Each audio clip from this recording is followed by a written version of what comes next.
All right, peace and blessings, everybody. This is Naseed Gifted. I'm here with Peace, Dilettante J Bass. and we are here for the Futures Black podcast. This is going to be a podcast that we're going to be featuring every Thursday at 8 p.m. You know, we're going to be talking about a number of things, but one thing that we definitely going to highlight is we're going to talk about representation. We're going to talk about Afrofuturism. We're going to talk about all of the things that's greatness that comes from our people. And this episode, which is episode 1, which is the rise of Afrofuturism and technology, pioneering and innovation. And what is that? What is Afrofuturism and what does that look like, right? So me and my partner, Dilettante Bass, and this, of course, is going to be produced by PBS Media, which is Phocused Black Star Media. What is the Black Star? You know, so we're here. We're going to be having a conversation. We're going to, just be innovative. We're going to talk about many things, but we're going to highlight the greatness that goes within blacks in technology. That's some of the things. And just to give you a quick introduction, my name is Naseed Gifted. I would just summarize myself as a empowering Afrofuturistic visionary who's an educator, a father, and a writer of an Afrofuturism series called P.B.Soldier, as well as Jazen, the Rose That Grew from the Concrete, and then also one of the founders of KHEM FEST, which is a celebration of black animation, gaming, and comic book creators. So those are the things that we're doing. And of course, my partner in crime here, Dilettante Bass, Dilettante J Bass. I'll let him introduce himself. You know, we partners in some of the same business, but he forgot to add that we come from a long background of science, from high school science, Yeah. NJIT engineering. So, and then I do got certified solar panels, solar technology. So we do a whole litany of things in our background. So, we feel we're the best to talk about the topic. Oh yeah. I mean, we definitely got the credentials. I mean, we've been immersed in this from from yay high all the way through. Yeah. So this conversation that we're going to have about blacks and technology. I mean, that kind of comes up from our upbringing. I think is the curiosity, the inspiration, that we have been brought up into that kind of stems from what we're going to be doing, throughout this particular podcast and these episodes and everything. True. So, let's jump right into it. Yeah, man, let's definitely jump right into it. I mean, for most people, we want to have a working definition for what Afrofuturism is. I mean, Afrofuturism as the term, let me just say the term and the concept, emerged in the late 1950s as a response to the struggles within the black community. The term Afrofuturism was first coined by Mark Deary in the 1990s and has since developed into a powerful tool for social change and empowerment.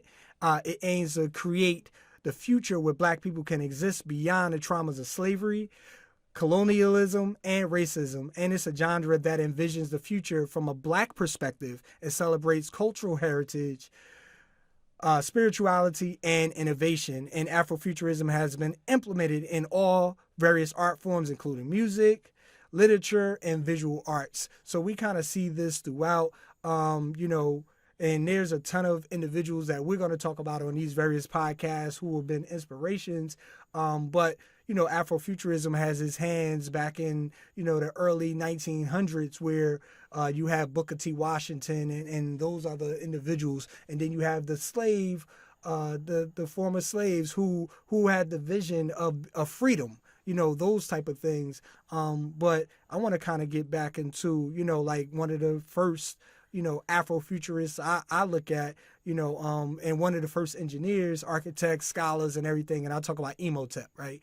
So Imhotep, who was one of the first architects, engineers, surgeons, who was the architect of, the pyramids of Doza, and that is one of the feats that is, a part of the 7 or the 8 great wonders of the world and everything, and still can't be replicated based on the technology that they have today. And then kind of moving forward into the individuals who are, here today, talking about, the various things.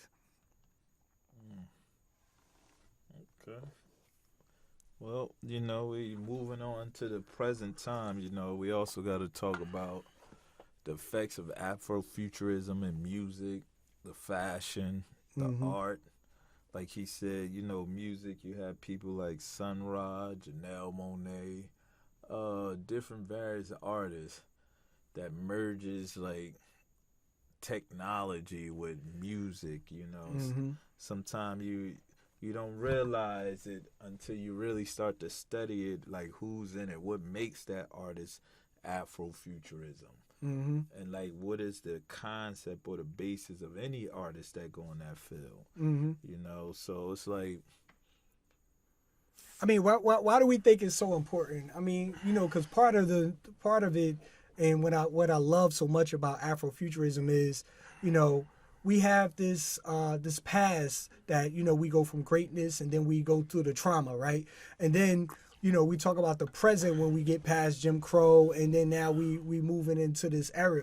But Afrofuturism talks about imagination, making individuals being able to look at, what the future could look like. Where in most media, we are erased from the future, and being able to put ourselves and put perspective onto that and leveraging technology to be able to kind of do some of those things, is something that we are definitely want to be able to, uplift and be able to big up. It's just sometimes when we think of Afrofuturism, sometimes we think in terms of the future, right?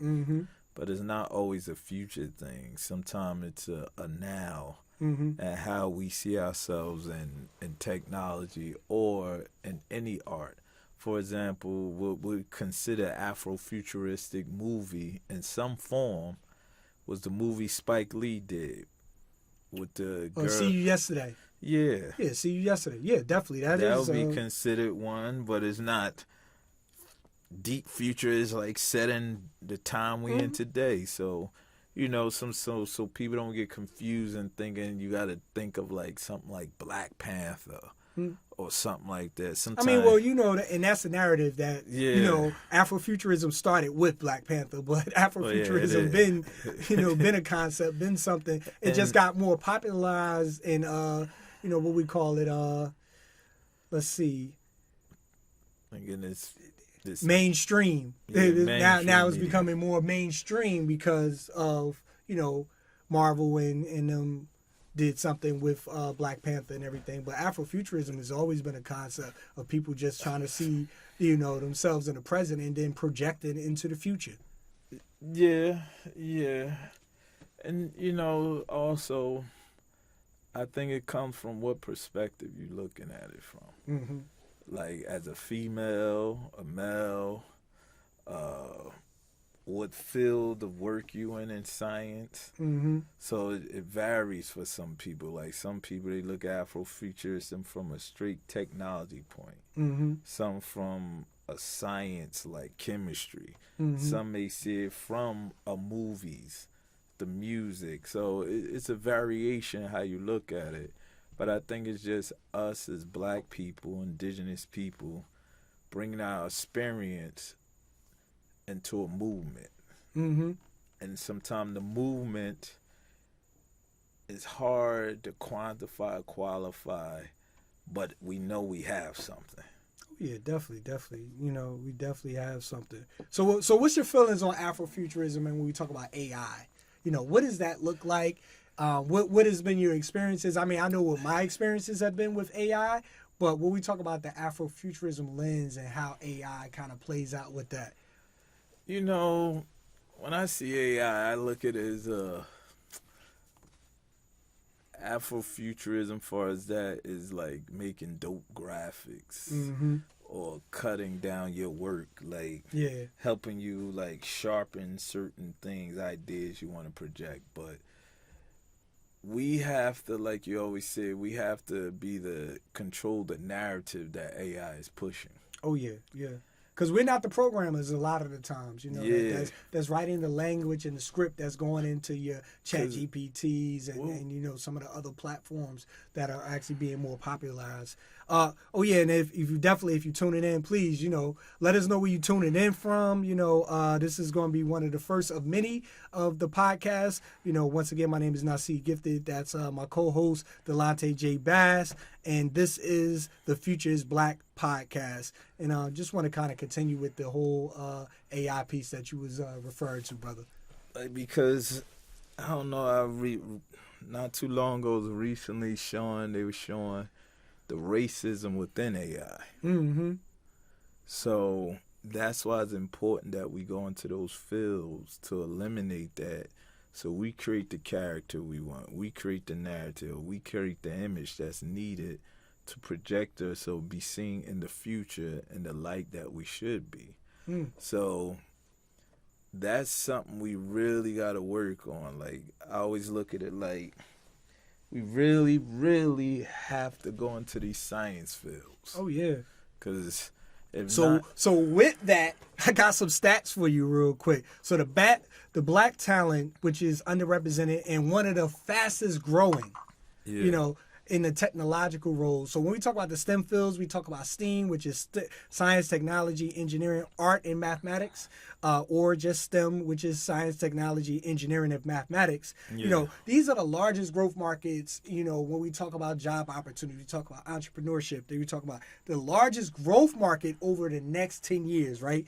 But when we talk about the black talent that's actually in these fields, we are lacking. 8%? 8% in some fields. So when we talk about software developers, which is a 23% growth rate. So parents, you're looking for something for your child to get into. We talk about software developers.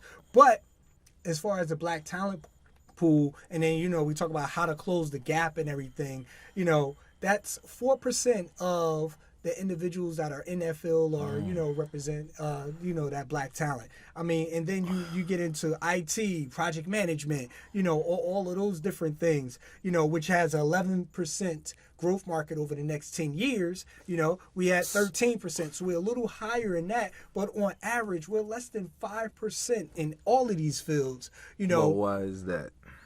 Why is that? Well, we know coming from engineering school, part of, the education and how we're being steered, because we were immersed in technology, sciences, and everything, we gravitated to it more. But it's a lot of it has to do with the mathematics, less than, 25% of the nation are successful in Algebra 1, right? So that's the highest failed class throughout the country is Algebra 1. And then, of course, we know going into engineering, for instance, or computer science, you got to take Calc 1, Calc 2, Calc 3, differential equations, and then all of your engineering, your proper stats, and then all your engineering classes that involve math. So if you're not, math-minded as people think that you need to be in order to get into these fields, you stray away from these type of things. Now, on another note, one of the issues we have is a thing, not to say it's true, they can't be, is a thing called gender, right? Yep. When you study women, most women go in the same field. Like the social workers, nurses, things of that nature. Liberal arts field. But if you look at the college overall, black women make up most of the degrees or the graduating class or going into college at record numbers. So that means if they're going in record numbers and we're not as black men, but they're not picking the fields. So the numbers will always still remain small. Yep. Because we need the sisters, if you are going to college, to switch your major to a STEM because it's more lucrative in the long run. I mean, and it's a long-lasting career. And the clear representation of that, shout out to NSBE, National Society of Black Engineers. Yeah. You go to a NSBE conference and, it's 75 to 80% women that are, a part of these conferences and everything. Yep. But, when we look at these stats, and we still make up less than 5% of the talent pool within these, STEM fields. So if we talk about tech and black tech and the talent gap and everything, we know what the largest growth market is, right?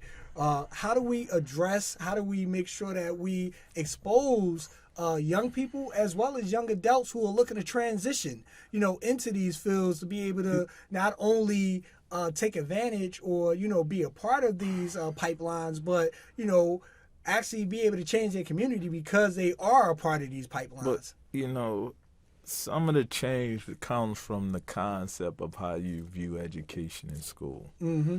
Like, a lot of them lack the creativity because they took out critical thinking now. Mm-hmm.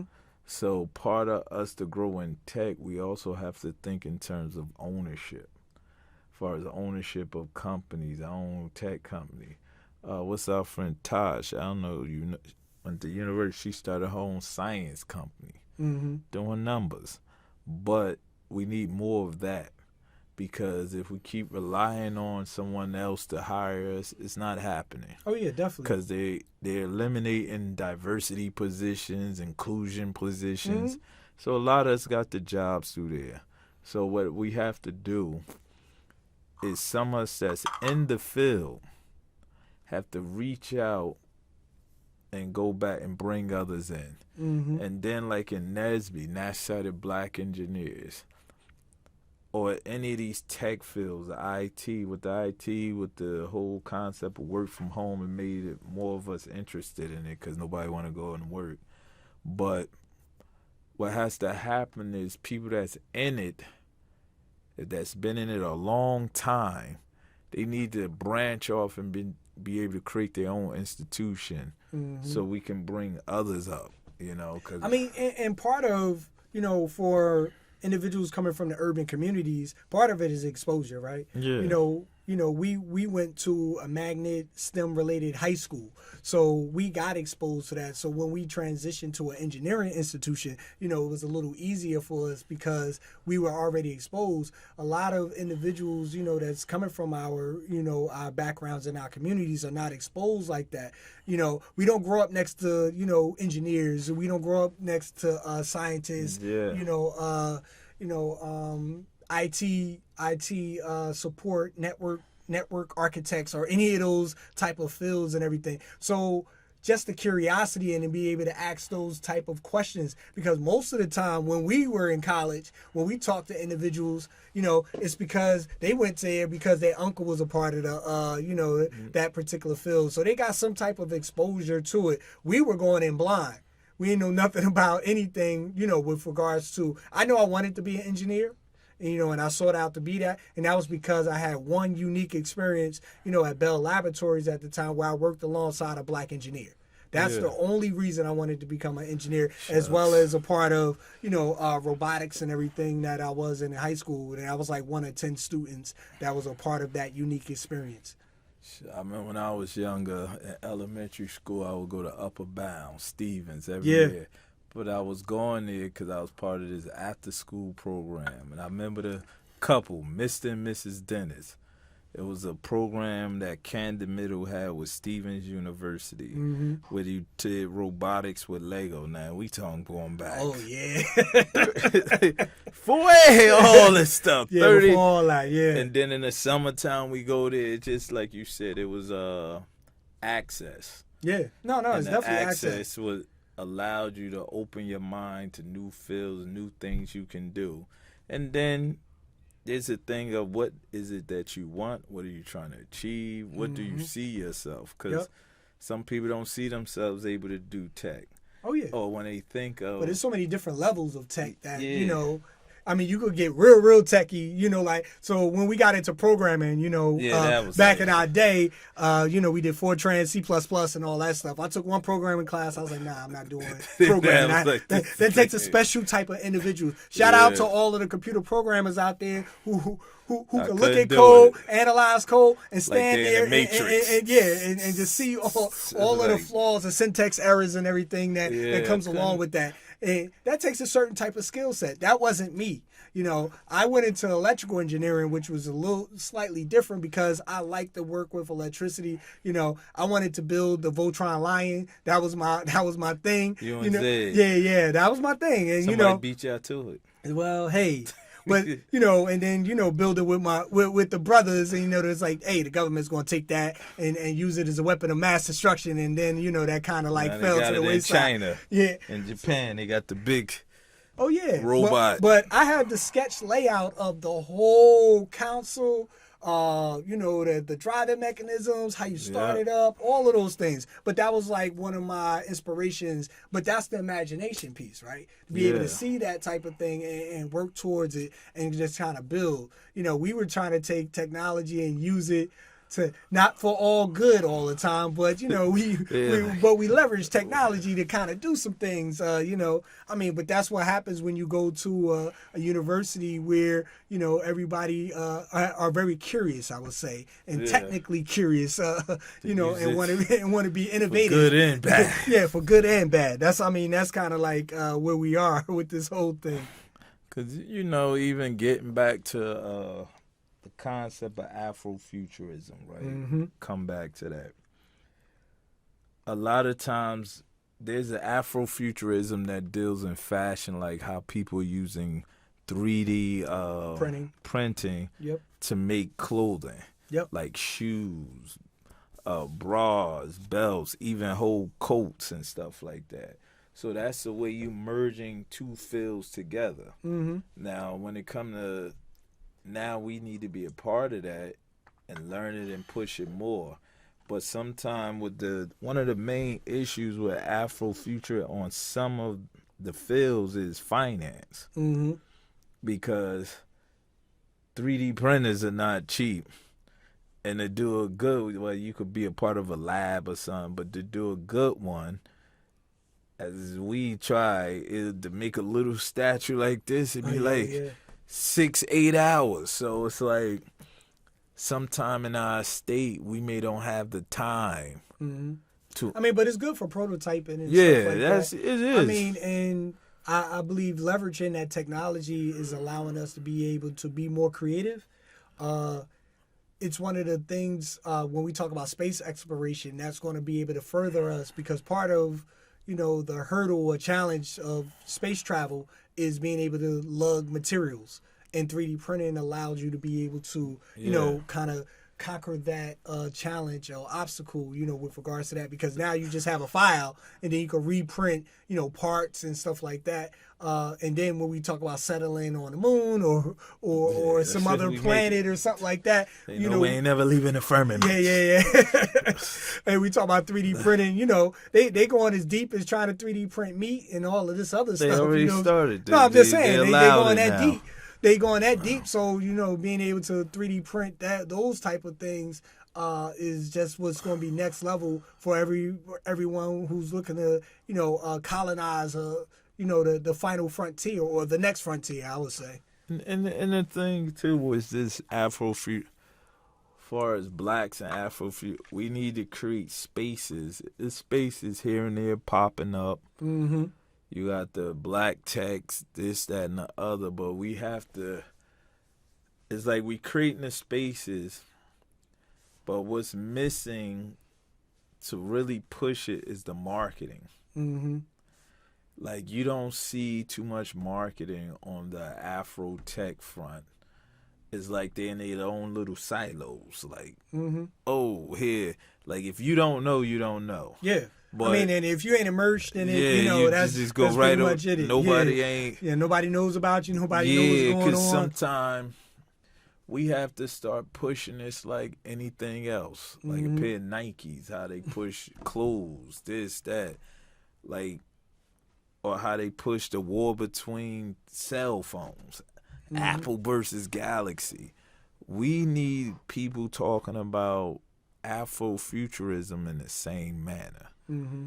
And so I think that's one of the drives we have to do, and that's the whole purpose really of this show also, so people can begin to talk about it. Talk about it, highlight some of the great things that, there's a number of individuals who are doing some really, really powerful things that we're going to talk about. We're going to highlight, throughout the course of this particular show, or the series of these particular podcasts.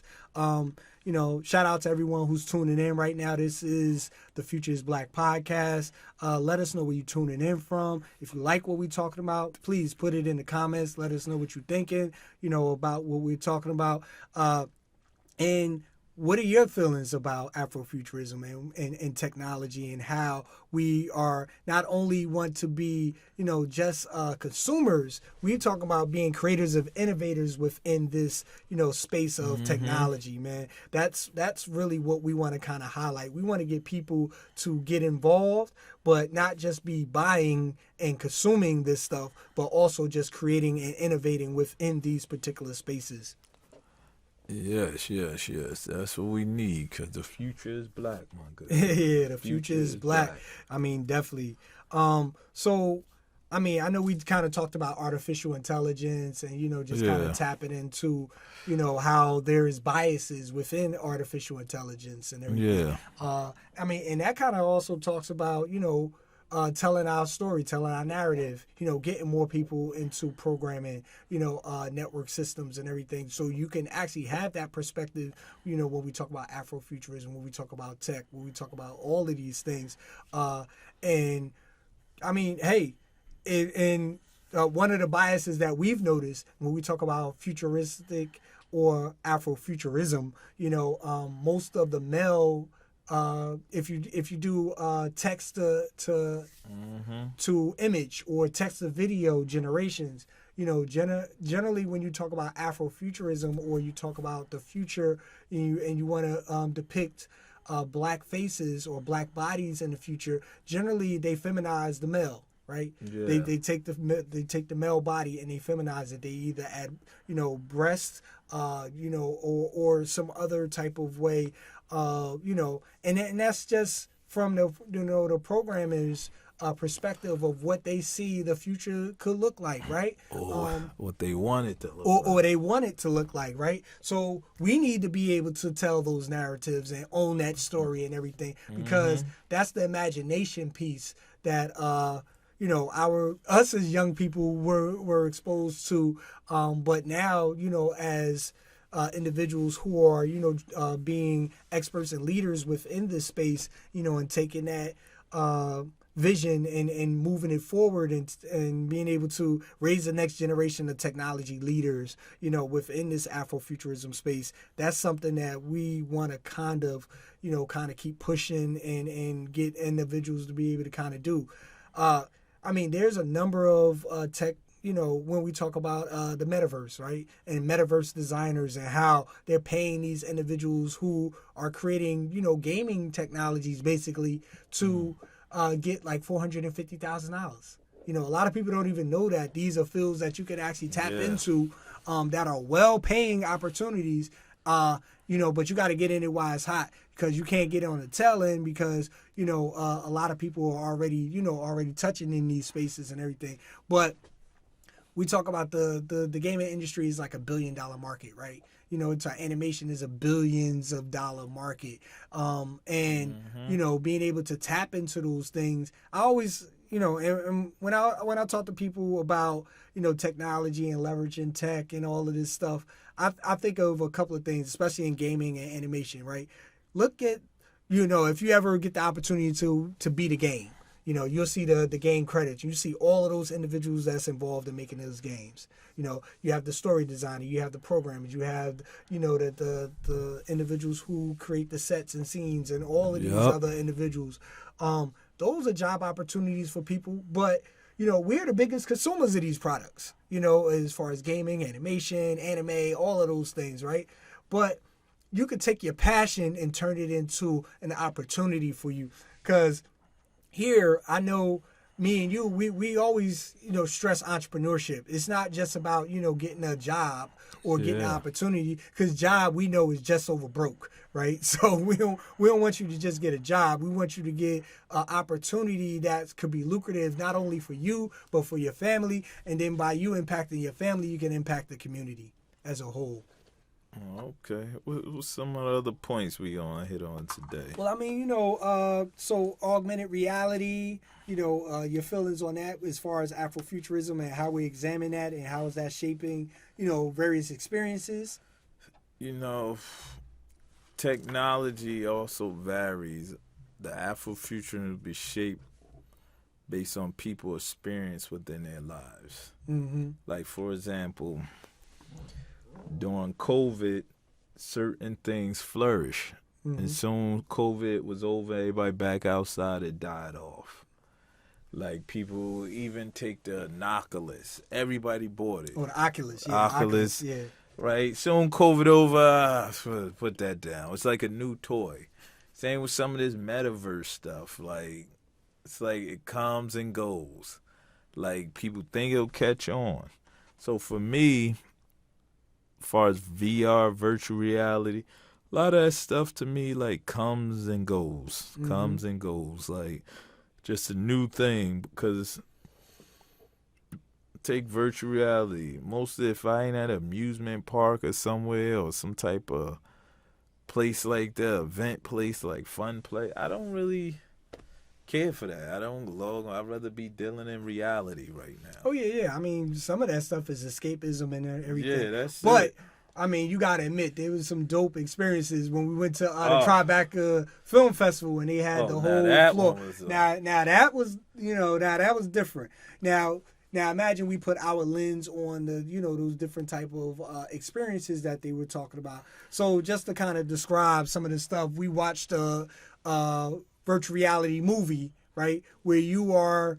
What were you, a captive in that one particular movie? Yeah, you was a soldier. You was a soldier who's being who was just captured, and now you're experiencing everything that soldier experienced. I know for drunk driving, they kind of use that as a way to kind of teach individuals of how that affects alcohol and drugs affect your response time and everything. So being able to create those things and simulations is something that people are using throughout. But once again, we definitely got to have our lens, our perspective on that, and that's why that the whole Afrofuturism piece is so important, to be able to tell our story, tell our narrative within it, that particular space. No, it is important. It's just that when I was just thinking of Afrofuturism, I'm thinking like it can be applied to anything. Oh yeah, of course. Anything that our culture is involved in. Mm-hmm. So it's like we have to sometimes let the people know, hey, if you black and boom, you doing this and you add your spin to it with a form of science and technology. Because also there's a sci-fi part of it. Mm-hmm. Like fantasy, creating that whole sci-fi view of what it's about. Like some people make good fantasy stories. Mm-hmm. I mean, that all holds, in the realm of Afrofuturism, speculative fiction, and all of that stuff. So that always taps into what we're doing. I mean, you have individuals like Octavia Butler. I know you mentioned Sun Ra. A lot of people, the more contemporary individuals, you got Outkast, with ATL aliens and everything. Those individuals who tapped into, their their inner Afrofuturism or whatever, just using their imagination, man. Or I would say the first Afrofuturistic people was Earth, Wind, and Fire. Well, they weren't the first, but I mean, as far as musicians, because they was putting Egypt. Oh yeah, they was putting all of that stuff. The mothership and all that. Yeah, like far as in the present day that we know of, like we have scientists and doctors back then, like with Emotep, various people. But far as Earth, Wind, and Fire, they had the outfits, the spaceships, the music, the tunes, you name it, they had it.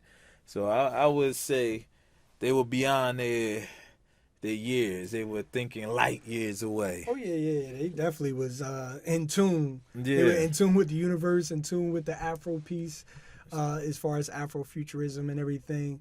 I mean, definitely you're tuning into the Phocused Black podcast. Yes, welcome to our podcast. Let us know where you tuning in from. My name once again is Naseed Gifted. This is Dilettante J Bass. Yes, we're here. We're the hosts, and we're gonna be here every Thursday talking about these particular topics. As far as Afrofuturism, and making sure that you are definitely included in the next realm of what we're talking about. So. I mean, there is some organizations, there's some individuals that are kind of doing some really, really powerful things. You got Black Girls at Code. You got the Black Professionals and Tech Network, who are doing some powerful things, within this space, as far as tech. You got the Black Tech Pipeline, Accelerate Her Future. These are organizations that are tapping in to getting our young people excited about tech and technology. But we want to just make sure that we highlight them. So shout out to those organizations who have been doing the work. And also, some of the stuff that we're doing, with PBS STEAM, Phocused Black Star STEAM Foundation, where we're trying to get more individuals, understanding, taking their passions in animation and gaming and turning those into opportunities that they can be not just consumers, but creators and innovators within these particular spaces. Yeah. Since we shouting it out. Yeah, shout them out. Gotta get a shout out to my man Tashawn. Oh yeah, his He's our behind the scenes engineer, making it all happen. So once again, it's not just us; it's a whole team of us. It's about 10 people out there, that's just all making it happen out there. Yeah, And we coming live from Newark, New Jersey. Oh, we letting them know. I thought we was coming from the cube, the capsule. Yeah. We're in outer space.